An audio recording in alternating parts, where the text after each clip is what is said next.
Video की इस part में मैं कैंडल्स क्या होते हैं और कैसे पढ़े जाते हैं वो बताता हूँ। ये एक्चुअली कोई भी स्टॉक या कोई भी मार्केट के लिए हम लोग को ये बहुत ज़रूरी है। जैसे ये चार्ट बना हुआ है, अब हर एक स्टॉक का चार्ट बनता है तो चार्ट को रीड करना आना चाहिए। अब इसको कैसे रीड करेंगे तो वो आज बेसिक मैं बताऊंगा। जैसे कि ये वेबसाइट है tradingview.com। तो कोई भी स्टॉक के चार्ट्स हम लोग इस वेबसाइट पे देखते हैं tradingview.com। तो इसका ऐप भी है, ऐप भी डाउनलोड कर सकते हो आप। और इस ट्रेडिंग व्यू पे आपको सबसे पहले मैं ये बताता हूँ कि ये जो चीज़ें हैं, ये रेड और ग्रीन आपको जो दिख रही हैं वो क्या है। तो अगर आपको यहाँ पे दो ही कलर दिखेंगे, रेड और ग्रीन। तो ग्रीन मीन्स किसी ने कुछ क्वांटिटी बाई किया है और रेड मीन्स किसी ने कुछ क्वांटिटी सेल किया है। इसको यूजुअली हम लोग कैंडल्स बोलते हैं। कैंडल क्या होती है नॉर्मल लैंग्वेज में, जिसमें ऊपर में लौ होती है और नीचे में बॉडी होती है। अब ये कैंडल्स अलग अलग शेप के हैं यहाँ पे, जिसमें ऊपर नीचे भी लौ हैं। इसको हम लोग विक्स बोलते हैं। ये जो है इसको हम लोग यहाँ पे मैं टाइप कर देता हूँ WICKS, विक्स। ठीक है। और ये जो पार्ट है, ये सॉलिड पार्ट जो है, इसको बोलते हैं बॉडी। तो इस कैंडल में देखो बहुत छोटी बॉडी है, इस कैंडल में बड़ी बॉडी है। तो हर टाइप की कैंडल है। अब ये कैंडल को पहचानना आना चाहिए। तो उसके लिए मैंने यहाँ पे कुछ इम्पॉर्टेंट टाइप्स ऑफ कैंडल्स यहाँ पे टाइप किया हुआ है। तो फर्स्ट टाइप जो है, इसको जापानीज़ कैंडल स्टिक पैटर्न भी बोलते हैं। जापानीज़ लोगों ने इसको बनाया है, तो उन्हीं के हिसाब से उन लोगों ने नाम दिया इसको। तो फर्स्ट है आपका मारीबोजू। मारीबोजू का मतलब ये होता है कि पूरी बॉडी है कैंडल में, इसमें विक नहीं है, ऊपर या नीचे कोई भी विक नहीं है। तो इसमें भी दो टाइप के मारीबोजू हैं, एक ग्रीन मारीबोजू और एक रेड मारीबोजू। तो ग्रीन का मतलब कि बायर्स यहाँ पे एंटर किए, किसी किसी ने बाई किया हैवी क्वांटिटी स्टॉक्स, और इन्होंने बाई करते गए करते गए करते गए और यहाँ पे स्टॉप किया। कोई भी सेलर नहीं है। इस कैंडल जब ये कैंडल फॉर्म होती है तो हम लोग यूजुअली प्रेडिक्ट करते हैं कि इसके बाद मार्केट ऊपर जाएगा। तो मारीबोजू, जब फुल मारीबोजू इसको बोल सकते हैं या ग्रीन मारीबोजू, तब हम लोग मोस्टली बाई साइड के लिए देखते हैं कि मार्केट ऊपर जाएगा, क्योंकि यहाँ पे बायर्स ही हैं, सेलर नहीं है। वैसे ही रेड मारीबोजू में क्या होता है कि इसमें सेलर्स डोमिनेट कर रहे हैं, फुल सेलर्स हैं यहाँ पे। और सेलर्स क्या कर रहे हैं, यहाँ से क्वांटिटी उन्होंने सेल की। और यहाँ पे आपको रेट्स, मतलब ये ट्रेडिंग व्यू पे यहाँ पे रेट फ्लक्चुएशन दिखेगा कर्सर से। तो यहाँ पे अगर ये निफ्टी है, निफ्टी को 24,583 पे किसी ने सेल किया, तो करते करते करते उसने यहाँ पे स्टॉप किया 24,571। मतलब यहाँ कोई बायर आया ही नहीं। तो जब रेड मारीबोजू बनी, इसका मतलब वो फॉल होने वाला है। तो इसको बोलते हैं मारीबोजू। ये याद रखने की चीज़ है। अब ये सब कैंडल पैटर्न को करके मैं थोड़ा चार्ट पे भी एक्सप्लेन करूँगा ये चीज़। तो ये ग्रीन मारीबोजू है, फुल बायर्स, और रेड मारीबोजू फुल सेलर्स। ग्रीन मारीबोजू में मोस्टली मार्केट अप जाता है, रेड मारीबोजू बनने के बाद मार्केट फॉल होता है। उसके बाद में आते हैं डोजी। अब डोजी का मतलब है नो बॉडी। मतलब देखो यहाँ पे ऊपर अब इसमें भी बहुत सारे डोजीज़ हैं। अब जितने भी डोजीज़ हैं मैंने यहाँ पे ड्रॉ की हैं। डोजी में आपको एक ही चीज़ देखना है, विक वगैरह नहीं देखना, बॉडी देखनी है। अगर बॉडी ना के बराबर है, अब ये ग्रीन भी हो सकता है, ये रेड भी हो सकता है, ठीक है, कोई भी कलर हो सकता है, दो ही कलर जो है। तो इसमें ना के बराबर बॉडी होगी। कभी बॉडी बीच में है, विक दोनों साइड में इक्वल है। अब यहाँ बॉडी ऊपर है, बॉडी नीचे है, यहाँ पे तो विक है ही नहीं। और इसमें तो एकदम एक्सट्रीम ऊपर में बॉडी है, इसमें तो एक्सट्रीम नीचे में बॉडी। इन सब को हम लोग डोजी ही बोलेंगे। इसको भी डोजी बोलेंगे, इसको भी डोजी। इसमें होता क्या है कि यहाँ पे इक्वल बायर और सेलर का वॉर हो रहा है। मतलब बायर भी उतने ही है, सेलर भी उतने ही है। लास्ट में डोजी के बाद की जो कैंडल बनती है वो इम्पॉर्टेंट है। अगर ये डोजी के बाद ग्रीन कैंडल बन गई, इसका मतलब वहाँ पे बायर्स जीत गए और मोस्ट प्रोबेबली मार्केट ऊपर जाता है। अगर डोजी कोई भी, इन सब डोजीज में कोई भी डोजी के बाद रेड कैंडल बनी, इसका मतलब वहाँ पे सेलर्स ने डोमिनेट किया, मतलब सेलर जीत गई। इसमें क्या होता है, इस कैंडल के अंदर बायर्स भी इक्वल हैं और सेलर्स भी इक्वल हैं, दोनों के बीच में वॉर चल रहा है। और नेक्स्ट कैंडल जो कलर बनती है, उससे हम लोग को पता चलता है कि कौन जीता, बायर जीता है कि सेलर जीता। अगर बायर जीता है तो मार्केट ऊपर जाएगा, सेलर जीता है तो मार्केट नीचे जाएगा।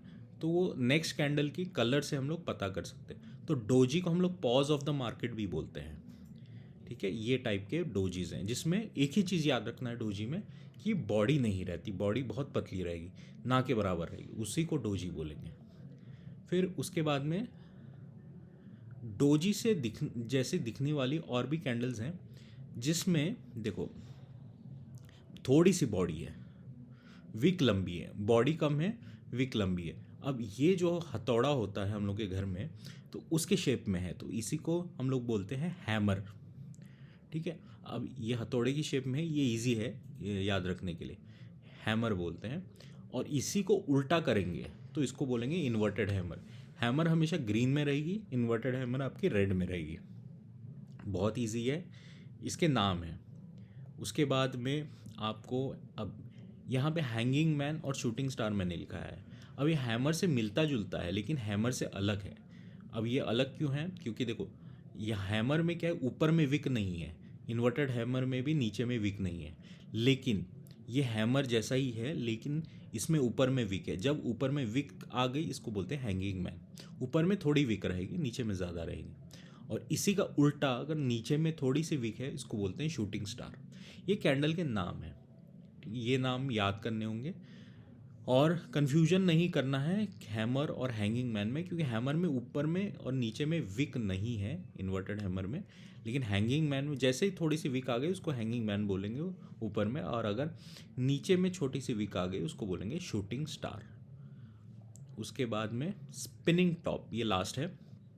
अब देखो डोजी में क्या होता था, डोजी में ऐसे विक बनती थी और छोटी सी बॉडी, ना के बराबर ऐसी बॉडी बनती थी। लेकिन इसमें क्या है, बॉडी थोड़ी सी मोटी बनी हुई है और बॉडी बीच बीच में है, मतलब ये विक ऊपर का और नीचे का लेंथ ऑलमोस्ट सेम है। तो इस टाइप की कैंडल्स को बोलते हैं स्पिनिंग टॉप कैंडल्स। ये ग्रीन भी हो सकती है, रेड भी हो सकती है।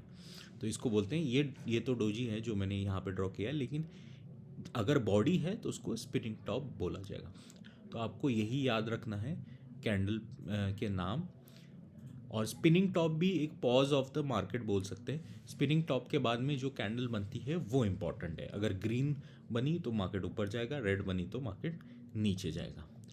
इन ये हैंगिंग मैन, शूटिंग स्टार, इन हैमर, इन्वर्टेड हैमर का ज़्यादा कुछ खास काम नहीं है, बस आइडेंटिफिकेशन के लिए नाम याद रहना चाहिए। डोजी इम्पॉर्टेंट है और मारिबोजो भी। तो यहाँ पे इस चार्ट में अगर हम लोग जूम करते हैं, थोड़ा सा जूम करके देखना पड़ता है। अब इसमें मारिबोजो मिलना थोड़ा सा मुश्किल है, जल्दी नहीं बनता है, लेकिन डोजी वगैरह जल्दी जल्दी बनेगा।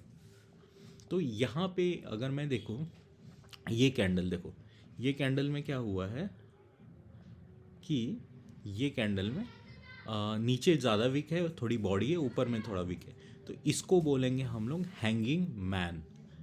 ये भी हैंगिंग मैन है, यहाँ पे कर्सर है। और यहाँ पे शूटिंग स्टार इसको बोल सकते हैं। देखो नीचे में विक है, बॉडी है इसमें, ये शूटिंग स्टार हो गया। फिर आपका बहुत सारे कैंडल्स हैं, डोजी में दिखाता हूँ। डोजी कहाँ गया, यहाँ यहाँ दो डोजी बनी हुई है, देखो बैक टू बैक, एक रेड कलर की, एक ग्रीन कलर की, ये डोजी बनी हुई है। फिर आपका ये काइंड ऑफ हैमर ही है, आपका हैमर, प्रॉपर हैमर तो कहीं बना नहीं है। हैंगिंग मैन फिर से, तो ऐसे ढूंढना होता है। तो आपको यहाँ पे डोजी बनी हुई है, तो ढूंढने से पता चल जाएगा। अगर कहीं देखो अभी यहाँ पे डोजी एक दिखाता हूँ मैं,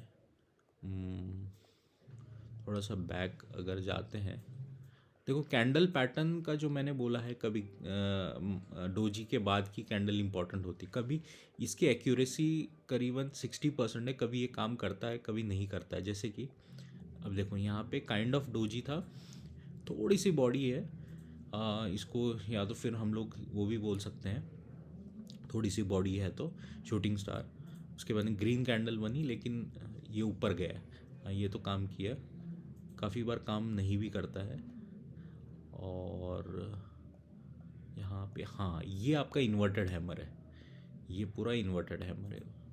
उसके बाद में बहुत बड़ी ग्रीन कैंडल बनी, ऊपर ही गया। तो ये कैंडल्स ऐसे आइडेंटिफाई कर सकते हैं। तो यहाँ देखो, यहाँ पे डोजी है, ये रेड वाली डोजी के बाद की कैंडल मैंने बोला था इम्पोर्टेंट है, तो ये ग्रीन बनी और उसके बाद में ये ऊपर गया। तो ऐसे करके हम लोग आइडेंटिफाई कर सकते हैं टाइम फ्रेम चेंज करके कि मार्केट में क्या होने वाला है, किस साइड मूवमेंट हो सकता है। अब इसकी जो एक्यूरेसी है 60% है, 100% नहीं। इसको और भी चीज़ों से हम लोग को कंबाइन करना रहता है। अब जैसे यहाँ डोजी बनी, इसके बाद ग्रीन बनी, उसके बाद ये ऊपर गया थोड़ा, लेकिन सस्टेन नहीं कर पाया, लेकिन थोड़ा सा तो ऊपर गया। तो ऐसे करके हम लोग चार्ट्स को रीड करते हैं। और भी बहुत सारी चीज़ें हैं जिससे हम लोग चार्ट रीड कर सकते हैं। उसका वीडियो मैं आगे पार्ट्स में बना के भेज दूँगा। Thank you.